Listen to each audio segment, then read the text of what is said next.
Subject to your clarification, Chair, I noted the original advert for this job.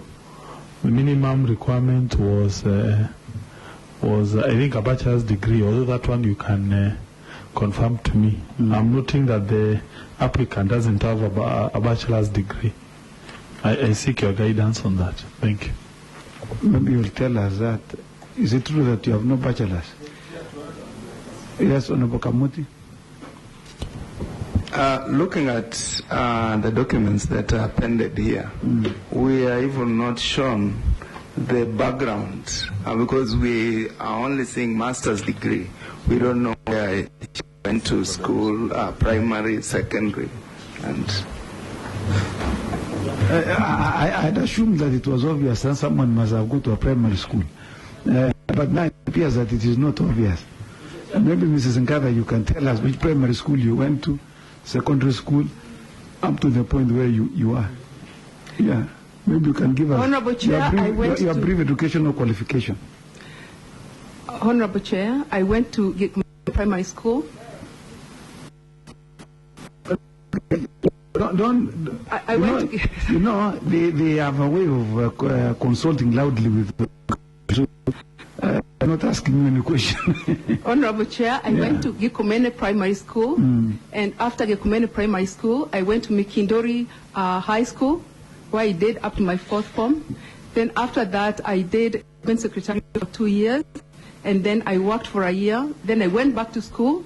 I did a diploma in public relations, and then I did another diploma in business studies. From the diploma, at that time, the highest qualification there was for public relations, which is the job that I was doing, was a diploma. And then from there, I did a master's in public relations, and that was the highest also degree there was in communication, which was being.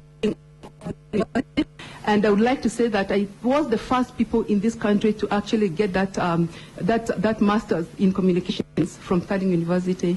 After that, I went to Melbourne, where I did my MBA in 2003. And yeah, so basically that's my education. I've done a lot of other training in terms of in-house training and you know, kind of courses in KIA and in others as well. That's okay. Honorable Chair. Actually, that's where I was going to start. Huh? Yeah. I'm happy Honorable Konata noted it also, that this Honorable lady doesn't have a degree. We note that as we do this, as we start. But what I wanted to know is that I've looked at the advert. Allow me. I've looked at the advert that the competence is required for this job. And I think that's where you should start, all of us, Chair, including yourself. It says that the person must have experience in issues of governance, finance, and law. So my question to the nominee is, and I tend to add that we are not looking for a communication director for IEBC. There's one already.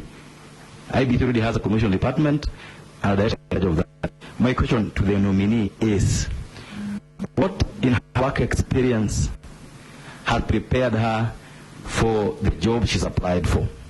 And then apply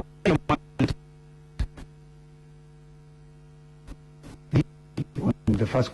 What I want to hear from her is, based on what the job advert was about and the competence required for the job she's seeking to be appointed, what in her experience has prepared her for that job? She's told us where she's worked before, and she has already added that the IEBC already has a communications department and a director in charge of communications, so they are not looking for that person. Two, Chair, Article 88 of the Constitution is very clear on what the role of IEBC is. Could the nominee tell us what, again, in her experience, prepares her to undertake the role of the commissioner as per Article 8 of the Constitution? Because, I mean, it lists there the role and function of the commission. Can she tell us where her experience, even one of the areas where the experience would be useful in conducting her job? And finally, Chair, she said that she is coming to give back. What about if I told you that we're actually coming so the country can pay you back for having stayed out of the country, and you want a landing, a base. Thank you, Chair. Honorable Mutura. Thank you, Chair. My question has been brought as a result of looking at her CV. When we are conducting the last 2 general elections, you are out of the country, and I'm a bit worried. Have you ever voted, or are you even a registered voter, and where did you vote in the last 2 general elections? But of course, Mutura, you know, it is not a qualification for her to apply for this job. No, Chair. If you're applying for this job, you must be having a passion for election process. For general knowledge, she can state so. But I'm just saying, arising from what Honorable Cheng has read as the relevant qualification, the requirement to be a voter to participate was not in this one. But of course, to be a member of parliament and others, you will require to be a voter. Honorable Bishop Mutem. Thank you, Chair. First of all, I would like to congratulate her for having come this far. Now, listening to what you have already said, I started asking myself, should we not be giving you a position as a cabinet secretary and not a commission? Would you not bring back greater wealth and greater benefits if you are offered a job in Kenya as a CS instead of coming to the commission? Honorable Mbaka. I look at your education like everybody has observed. You have 2 masters and 2 diplomas. Why was it necessary to do 2 masters and 2 diplomas? Was it going to give you any mileage? Was it not necessary just to do 1 and then move on to a higher level of masters? That's one thing. The second one, from your CV, it does not appear to me that as somebody who has worked in one place for a long time. You seem to be moving from one place to another so soon that it worries me that you may not stay, if we give you this job, long enough to serve IEBC. You are a consultant moving from jumping from place to another. That is a worry for me. Can you confirm that you're here to stay longer to serve IEBC? Thank you. Honorable Vaya.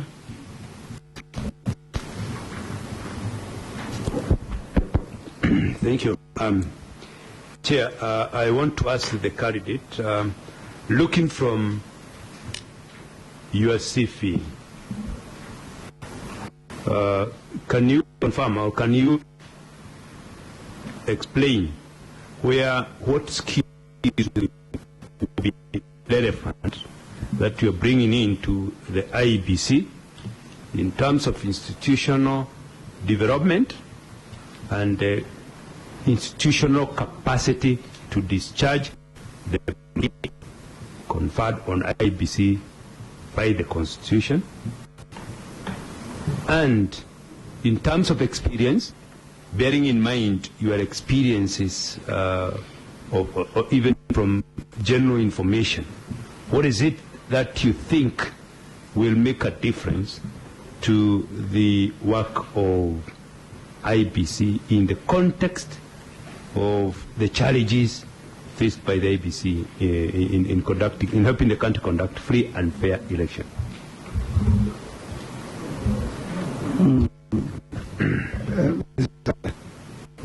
I would like to, we are now 5. We are 5.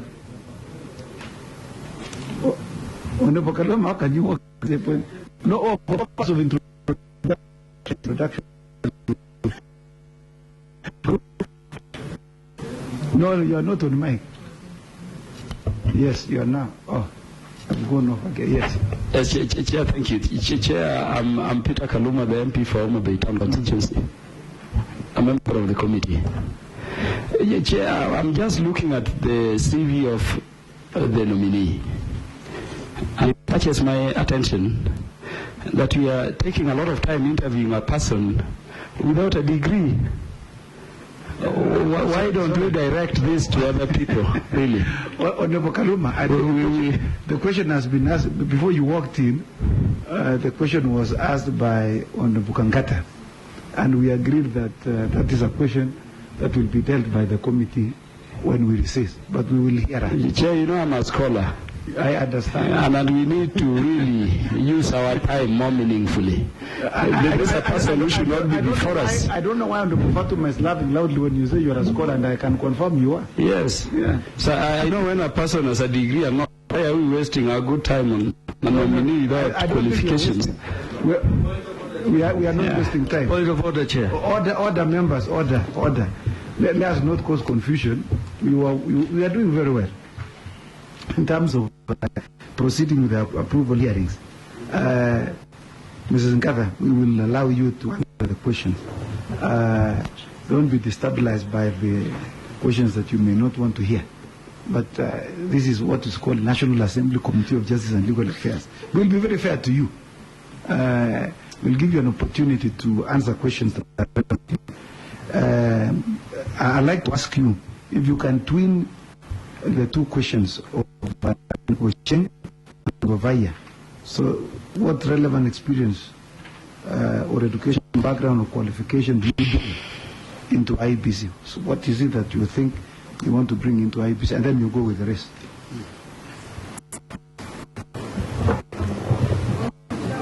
No, you are not on the mic. Just press it. Thank you. Thank you so much, Honorable Chair. I'll start with this question. And it says the role of IEBC. As a commissioner, my role will be on policy and overseeing, and I'm not looking for a job of communications. I passed that a long time ago. What I'm going to do is I've developed a number of policies, organizational policies. I was involved in developing the strategic plan for the Kenya Wildlife Service and the implementation of it. I've been involved in developing strategic plans for the National Museums of Kenya. I've sat at the development in the development of policies for this country as well. So I believe that I've got the qualifications, I believe I've got the capacity, and I believe I can do the job in terms of the role of IEBC and the commissioner which I've applied for. Can we do the second question? Yeah, continue with the rest. Now, in terms of voting, yes, I voted in 2007. I was still working for the National Museums of Kenya, and I did vote. I voted in Meru. And again, I voted in 2013, and I voted in Meru. So in terms of voting, I did vote.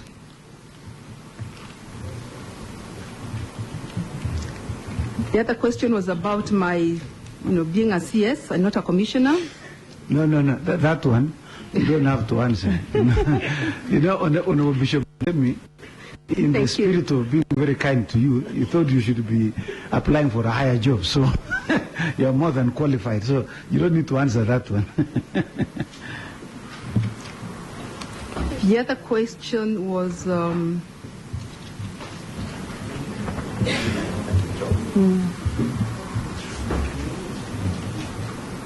the skills that I have relevant in terms of institutional development and the experience that I have. As I've alluded to before, I've got the experience in terms of institutional development. I've been able, through my previous jobs, to actually manage departments and to develop my staff under me. I've managed a staff of about 80. I've acted in the capacity of Director General at the museum, and I've had the experience of, again, developing strategic plans. And based on that, I believe I've got what it takes to be part of the IEBC Commission. Just sorry, I had to come in. Could you please just read to the nominee Article 88 so that it's relevant in our answers? If you don't mind, Chair, please. Article 88, so that we know how she can situate what she's telling us is her experience with what is required there. I would really wish to know from that, if you don't mind, Chair. No. What I want her to do, Honorable Cheng, let her finish. If you have a supplementary question, And you know, arising from the questions that have been asked regarding your qualification, I don't know why you are being harassed here. You're not qualified in only in public relations. I see that you have a master's. You have a master's in business administration. Yes, so, and you have a diploma also in business administration. Yes. So I think the question that people are situating that she's a PR person. The reason That's what she's been doing. I mean, if you support the papers, but I want us to we be could fair. read that. Honorable Cheng, I want us to be extremely very fair. This is a Committee of Justice and Legal Affairs. So we must be appear to be just. We do not, what Nkata you need to do to help this committee is to tell us, with respect to your business administration, what is it that you have done? With you have emphasized on PR. So everybody has become here. Are we employing a PR person in IEBC? So, and I have not concentrated on this. So I would like you to tell us more. What is it that you have done with regard to business administration? Yeah. Not to assist you, but so that we can be realistic in terms of examining you with regard to the issues that members are asking. Thank you, Honorable Chair. I've done financial management. I've done strategic planning.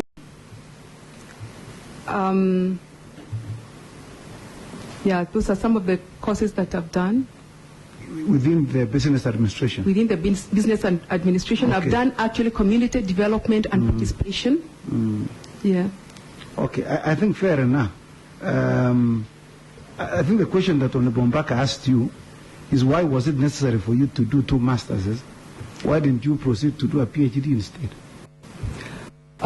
If you look at what I did in my master's, it was in public relations and communications, and my master's is in business administration. What I did is I concentrated on leadership and management for my MBA. It was an executive MBA, which was given by RMIT. So that's why there's a difference in that. There's a difference between a master's in communications and also an MBA. Okay, I think she has answered Honorable Bito. She has to answer a certain bit of my question. Which is? She looks temporary in Kenya. She's doing okay. You know what Honorable Mbaka is stating in the legal terms, or she's alleging, is that I want to injure the reputation of pastoralists like myself. That you are too monomatic in terms of employment. You are moving too quickly from one position to the other. Could you explain? Is it true? Or thank you so much, Honorable Chair. I've actually not been moving from one place to another, because what happened is I worked for the National Museums of Kenya for 6 years. I worked for Kenya Wildlife Service for almost 14 years. I worked for the Nairobi Hospital for 7 years. So in terms of moving, I'm very stable where I work. The only movement that you may have seen in my CV is when I was in Australia, and because I was working on contract. So when you work on contract, after the contract expires, you move on to another job. And my stay there was very temporary because I was there because of a personal issue. Yes. Members had requested that I read Article 88 of the Constitution, the Act itself that establishes the IEBC Commission. It says a person qualified for appointment as a member of commission shall be a citizen of Kenya, holds a degree from a recognized university, has proven relevant experience in any of the following fields. 1, electoral matters. 2, management. 3, finance. 4, governance. 5, public administration. And 6, law. So I think that's a matter that we will discuss. I think we have heard from her what she is qualified in. I will take the next round of questions. I'll take from some other, and I will not take points of order that seek to destabilize the chair. I will ask Honorable Bitok, Honorable Waiganjo, Honorable Dawood, and Honorable not Kangata. Kangata has already asked this question. Part of the point of what is asking the question also. Honorable Kajuju. We'll start from you, Honorable Kajuju, and then we'll come to Honorable Bitok. Thank you, Chair, and for the benefit of those who are doubting, I think this nominee is qualified for the job. Chair, I would like to know from the nominee that because now she's joining the commission, if she's approved, how does she intend to work with the chair who will be appointed and the other commissioners, and of course the CEO and the team, to ensure that there is teamwork and ensure that they start rolling out the programs, especially because we're just about to do registration of voters and many other things that the IEBC must do to ensure that they deliver a credible election in 2017. My other question, Chair, is we know that in Kenya, of course, elections are normally very sensitive, and thereafter, after every election, there are always electoral disputes which end up in court. How do you intend to prepare the Commission to be able to handle the multiple cases that will come before you and also before the courts, and ensure that Kenyans are assured that you have done your best in as far as this job is concerned? Thank you.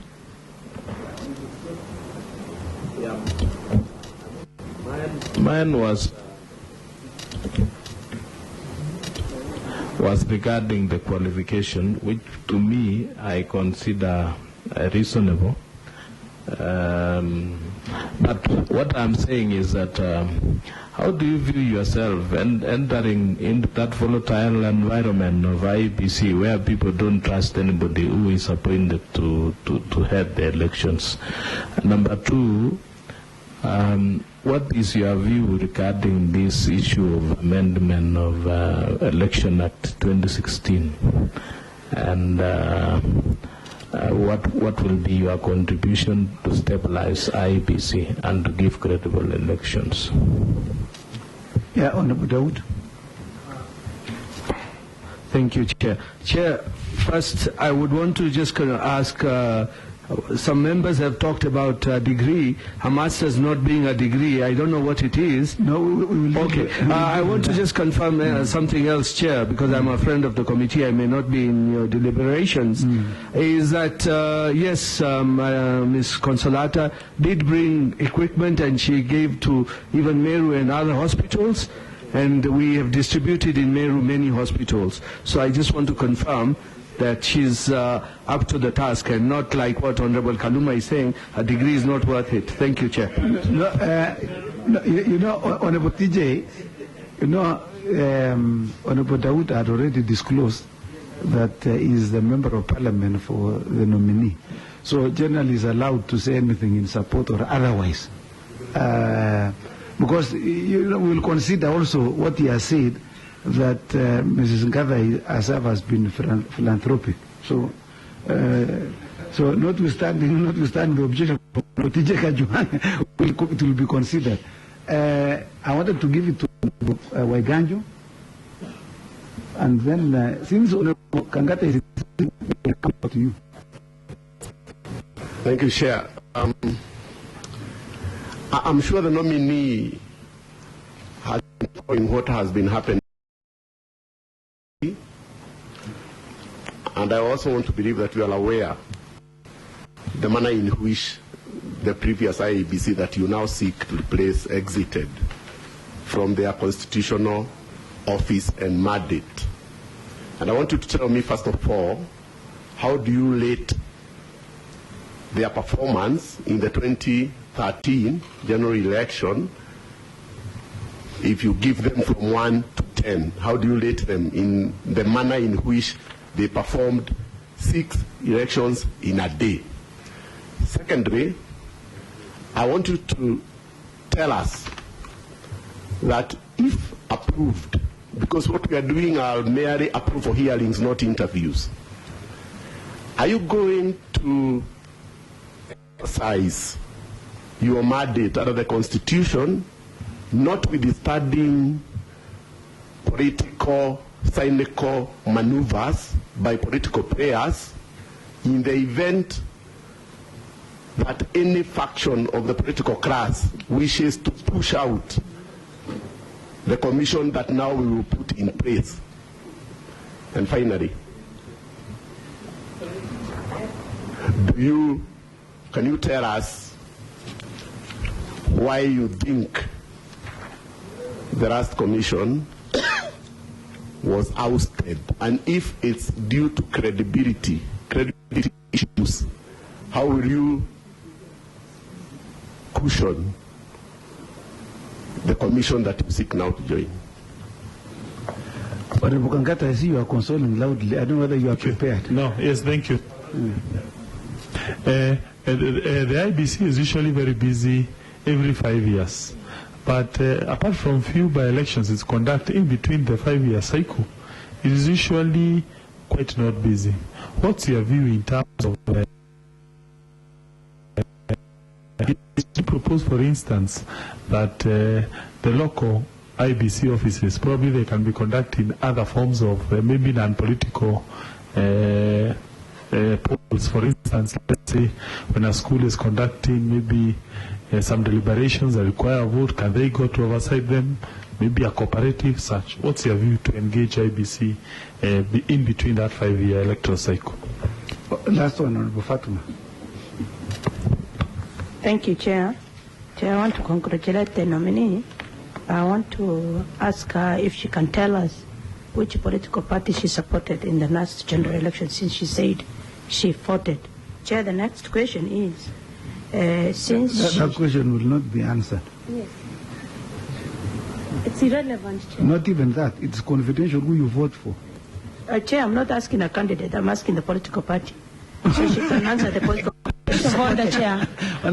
Continue the Chair, the other question I want to ask is the new amendment law, the one the President has just signed, is a law which requires the use of an alternative methods in the election process. Can you tell us, when will you introduce, as a member of the Commission, when will you introduce, at which state will you introduce that alternative method of election process? And what are the considerations you might think? Because you need to visualize that you're a member of that commission, and you must have gone through the amendment and can inform us what are the likely inputs you can bring, so that we don't start with the manual of voting and manual tallying and all that. Please, can you share with us what are your thinkings if you are appointed as a commission? Thank you. Thank you, Honorable Fatuma. The only thing you have asked is whether tallying is done digitally. No, manual is not done digitally. It is manual. Collection. Yeah, no. You know, she'll get confused and we will say that.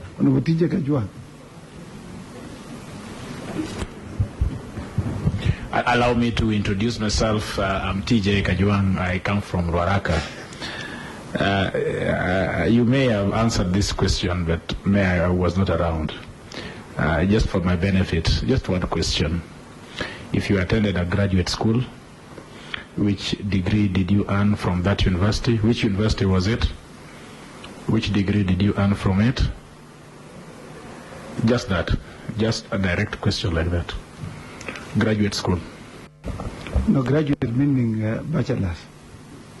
Yes, absolutely. It has been answered. When I was... yeah, it has been answered. It has been answered. Chair, I'm sorry. Just... I wasn't there. I beg you. No, I was just letting you that has been answered. Thank you, Chair. I want to ask the nominee that women in today's nation blame tradition, culture, and the political terrain to explain their poor performance in elective politics in this nation.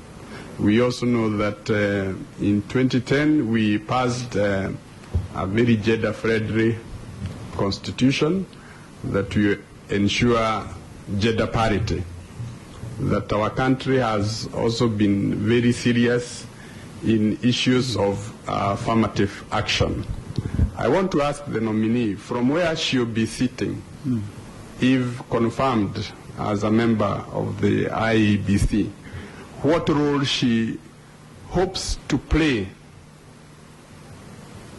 in education, particularly for the women, to ensure that we have good numbers of women representatives in Kenya, considering that today we don't have any woman elected governor, we don't have any woman elected senator, and in the National Assembly we only have 16 women elected out of the 290 constituencies. I see Honorable Korej. Thank you, Chair. My question is one, and I want to assure the nominee that she's overqualified for the position that she's been nominated to, and I see she's going to bring a wealth of experience to the IEBC. My question is, have you had any association with the non-presidential candidates which may cause a conflict of interest if successful to this, if your nomination is successful?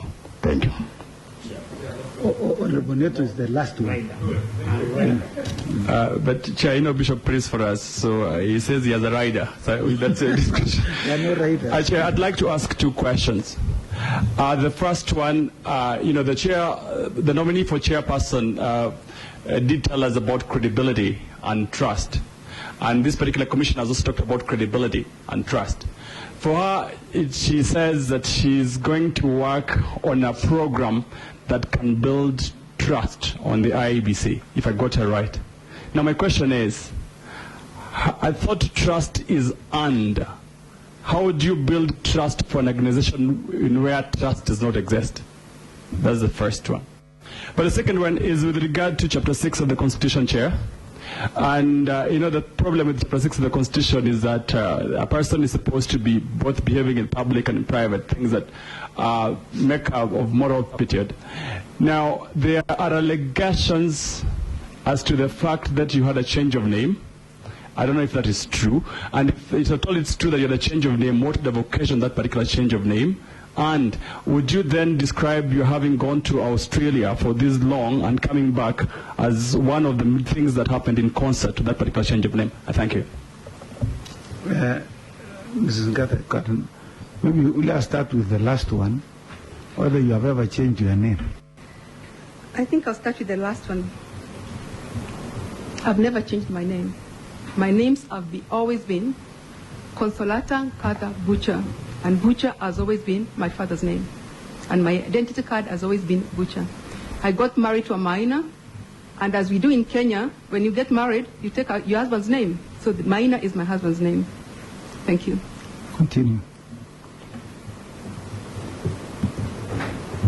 Can I answer about trust as well, so that I finish with you?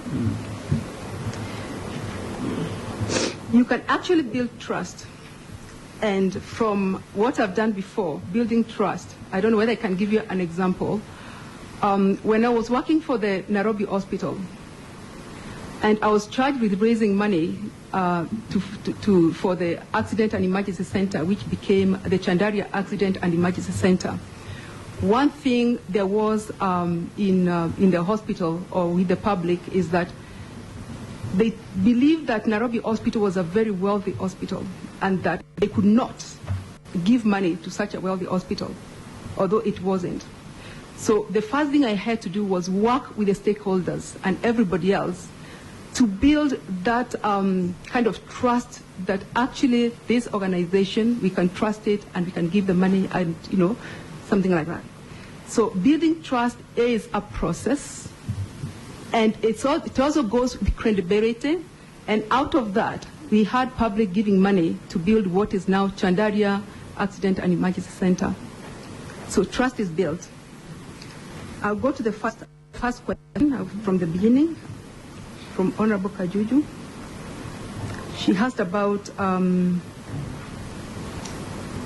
for something to do with credibility as well. Which I think you have basically answered. Sorry? You basically I basically answered that. Yeah.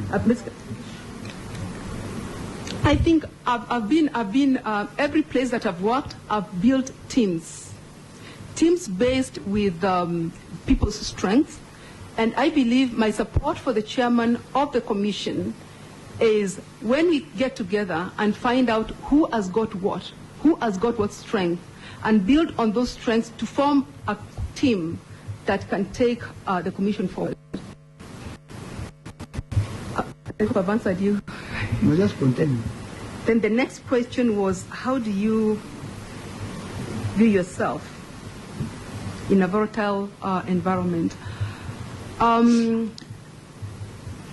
Well, I believe I've got what it takes. I'm a strong person. I've been through so much.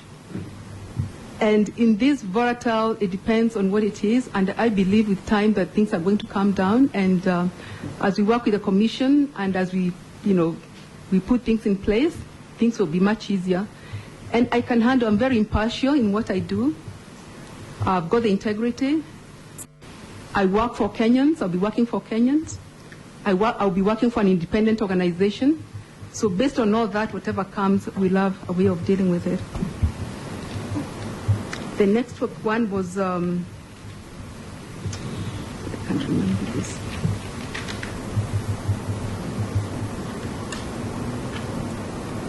The next one was about the 2013 elections. Yeah, the 2013 elections, yes, we know what happened, and I think it was incredible that they had the six, for the first time to vote for 6 positions. It was the first time, and I think that was education for them. Okay, we are aware of what happened, the failure of the systems. We are aware there are many gaps in the elections, and that is what we are going to work on, the weaknesses and the failures that happened in 2013. That's going to be the strengths of what we are going to work in to bring you a credible and fair and free and transparent election in 2017. I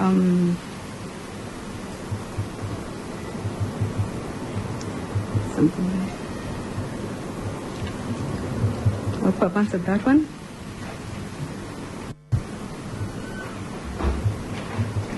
The other question that was asked is how I exercise my mandate.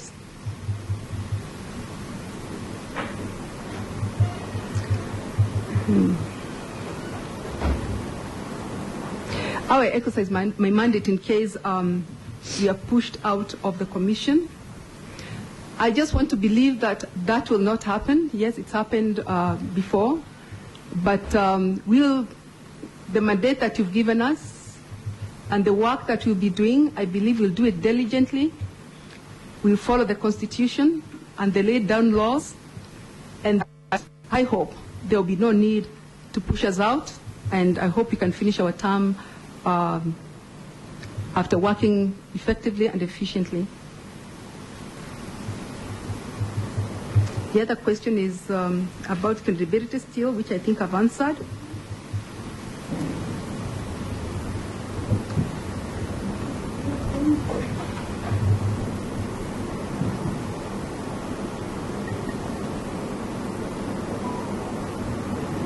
The other one was about the new law and the use of electronic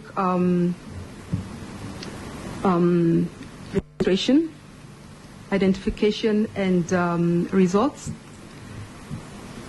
The Parliament makes laws, and our Commission implements the laws. So this has been passed, and what we are going to do as a Commission, we are going to look at the best ways to deliver a contingency plan based on what has been approved, and that will be agreed with our stakeholders and everyone else. But as I said, there's still a lot to be done. There's a lot of research we have to do. We have to get out there or back to the office and see what is available there. We know that we all want, what is, the elections are going to be by electronic, but this contingency plan that we're going to put in place will be something that is agreed on by all stakeholders. And I believe we need to take everyone along with us. We need to have the goodwill. We need to have the support.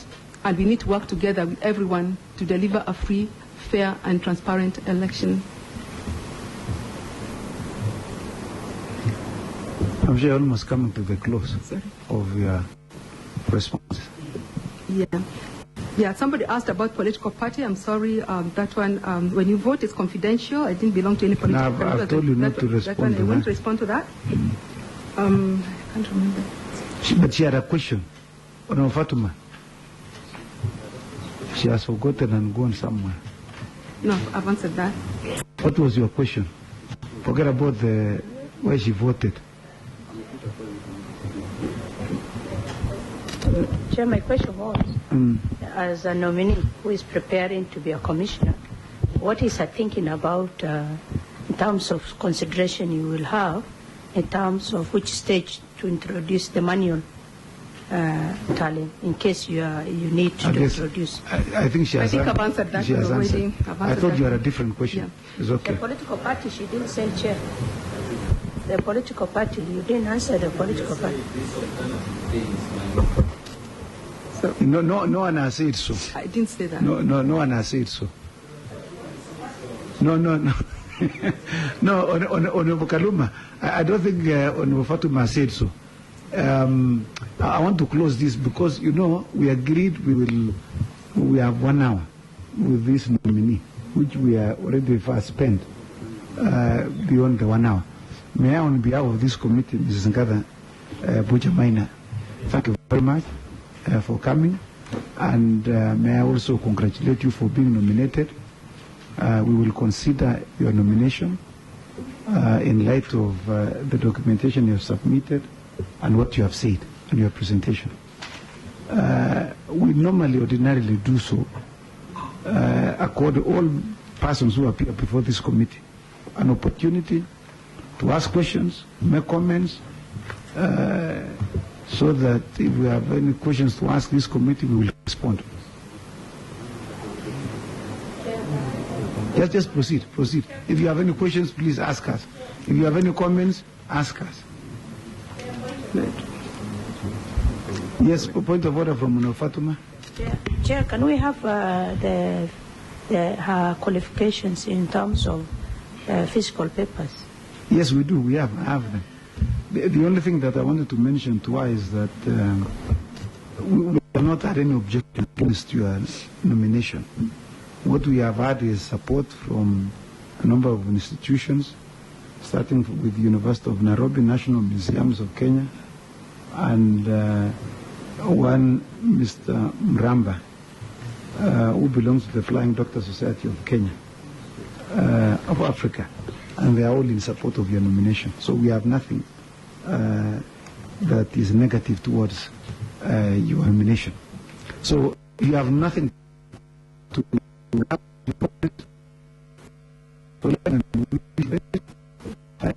your name is approved by the National Assembly, this is the committee that you will be dealing with from time to time. You will be appearing before us, and we hope that elections will be held in a very peaceful and in a manner that will promote democracy in this country if you are approved. I thank you very much and wish you all the best. You are now discharged. Have a good afternoon. I'd like to request the clerk to Mr. Mo. This is a gentleman I think we have seen before. He works for the judiciary so let him just come. Honorable Dawood, is it that you are escorting her out or you are walking away? Anyway, we thank you very much for appearing in the committee. No, just one, and then we have the other one in the afternoon. Yes. No, we will break for convenience break. That you will be allowed. No, that means that you are more alert than before. Yes. And I must thank members for being very patient and tolerant. Pardon? We have documents. We have all the documents. Yeah, Fatuma is saying that it's okay. She can continue with the interviews all the way to 4 o'clock. Yeah. Again, as you know, members will have also 1 hour to undertake this approval hearing of the nominee that is coming in. I'll ask the clerks to distribute the CVs together with the attendant documents.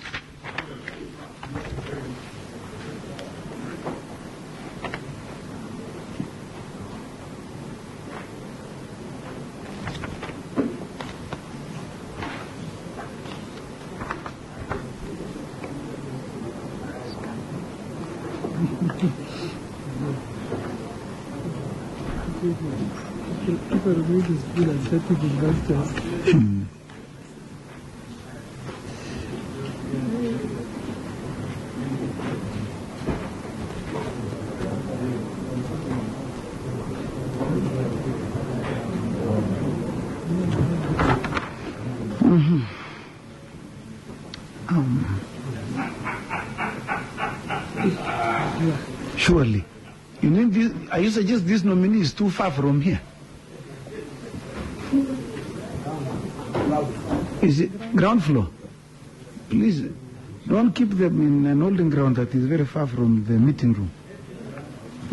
Just ensure that we have them close by, because we spend more time waiting than asking questions now. The commission, these are